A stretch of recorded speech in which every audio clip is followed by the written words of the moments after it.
In 2017, the city of St. Louis filed a lawsuit against Rams owner Sam Kroenke and the NFL, arguing that they broke league rules and misled the public when the team relocated to LA, negotiated in bad faith, and cost the city millions of dollars. Now, this isn't a first. Cities have sued professional teams in the past, but with not a lot to show for it. However, we recently learned that the Missouri Supreme Court has upheld a ruling that Kroenke and several other owners must turn over financial records by September 28th, which is the day this podcast comes out, or be fined. The trial is set for January and could have obviously huge repercussions for any pro league that is thinking of relocating some of their teams. To talk about this and more, we're joined by senior writer for Front Office Sports, AJ Perez. AJ, welcome. Yeah, thanks for having me. So in the most basic terms, what does this mean for the case? What does this mean for the city of St. Louis? And what does this mean for Rams owner Stan Kroenke of Kroenke Sports and Entertainment and the NFL? Yeah, that was big. That was that ruling, and then there was another ruling around the same time about the NFL looked for summary judgment, which would have basically dismissed the case. Once that didn't happen, and then and what you mentioned about turning over financial documentation and other documentation that are held by the NFL and other owners, that it became more real. I mean, this case hasn't gotten a bunch of national attention because most of the time, like you said, these cases get dismissed or there's a settlement, and this doesn't get that far. This lawsuit's four plus years old, and we're a few months away from the trial. A trial that could go into if it starts on time and the jury selection goes, it could last past the Super Bowl even. So it's going to be. I don't think when it was filed, any legal expert or maybe probably the NFL even thought it would get this far.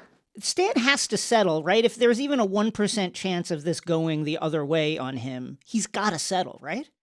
He's going to settle, and he's a very rich man, and he's actually there was a lot of this battle has been over documents and what can be viewed by the public, and there was kind of an error in the clerk's office where they didn't redact part of a previous filing, and it was. And Stan Kroenke actually promised to pretty much cover all these expenses, indemnify the NFL and the other owners, and so it's all on him. And although he's a very rich man, I had a story last week where a settlement could start at $500 million to $1 billion at this point because it looks so likely that it's going to go. And you're not talking a federal court case, whereas you're pulling from an entire region for a district court. This is a local St. Louis court. This is home cooking. It's gonna be this judge's rulings, and the jury pool, have I wouldn't say they're a vested interest at all, but this is a team that left their town. So, I mean, you said it, though, because we've seen the lawsuits come up after other teams move. Famously, Seattle, when the Sonics moved to Oklahoma. And then we saw Oakland when the Raiders left for Vegas. But, success, we haven't really seen much of that. And this one looks a little interesting because, like you talked about, he might have to actually settle, and that 500 million mark. Do you find that's blowing my mind? But do you find this case possibly having one of those different outcomes, because we've seen this before? This isn't new.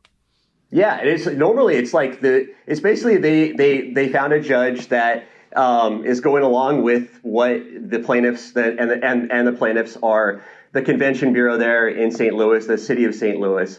And I think the county. So those are the three plaintiffs, and this judge has been very friendly, and reading the law as they should and as they interpreted the law. And I think this judge has gone along with the plaintiffs. Also, they filed this lawsuit, not to get too in the weeds, but they filed it in 2017. In 2020, they changed the law for for punitive damages. Punitive damages being you serious wrong, you got a lot of money, we got to make sure this doesn't happen again in any other way. If you do the math, it could be a $10 billion to $15 billion settlement. That's not settlement, sorry, jury verdict. If those usually struck down on appeal.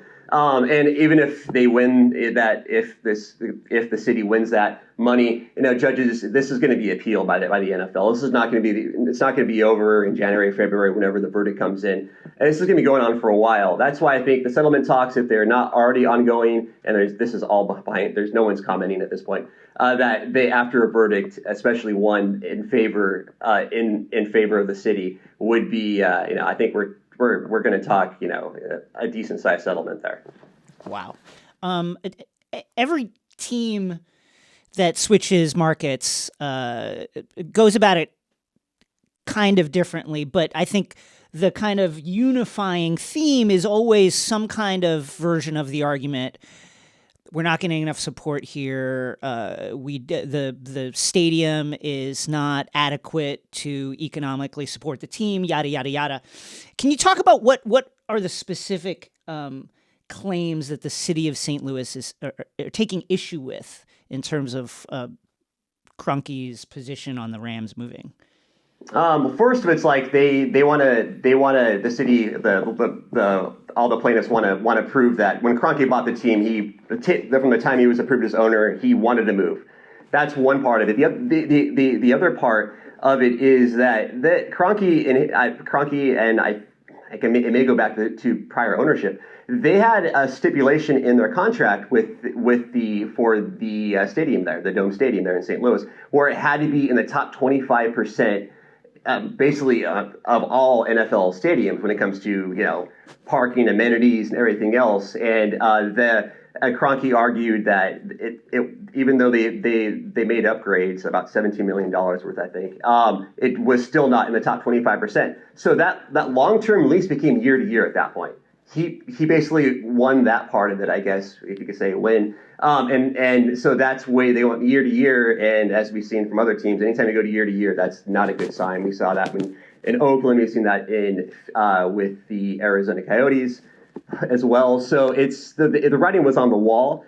But I think the city wants to prove that this was all staged. That even Goodell knew that when he bought the team and there's no indication that that's the case yet. I know there's been quotes from Jeff Fisher saying, yeah, when I became head coach, I think there was an understanding that the team was going to move to LA, but that is kind of that's a kind of little hurdle for them to get over next.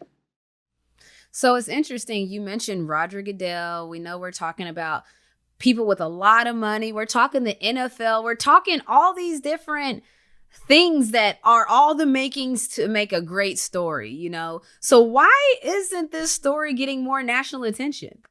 I think it's like I said, part of it was, I think we didn't think it would get this far. And the other part of it is, if you lose your team and it feels bad. I was actually a Rams fan when they left LA.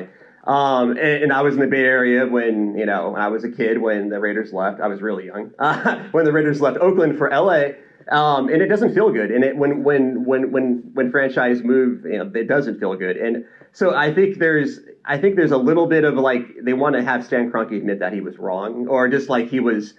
That he apologized to the fan base over money, because this is going to go to the general fund. The people probably aren't going to get individually going to get any money out of this in the city and county there. But I think they just want an apology. It's like we've seen it many times, and the NFL hasn't had they went a long time without relocation, and now we've had Vegas, we've had San Diego. We've had St. Louis all in succession, and the next up is potentially the Bills. So it's kind of like when all those teams moved, when all those teams moved, when the Rams left and the Raiders left, they came up, and I guess the Oilers, in Houston moved to Tennessee. The NFL had basically some guidelines, and now they're like, this has to happen locally. You have to support, you have to give locals the local government, the fans, everybody else. You have to give them a fair shot to keep them. Now the whole part of this case is that there's just guidelines, or are those like on a piece of paper, or was that a contract? Did the Rams did Kroenke violate a contract, which was these guidelines that Paul Tagliabue set up 20 something years ago?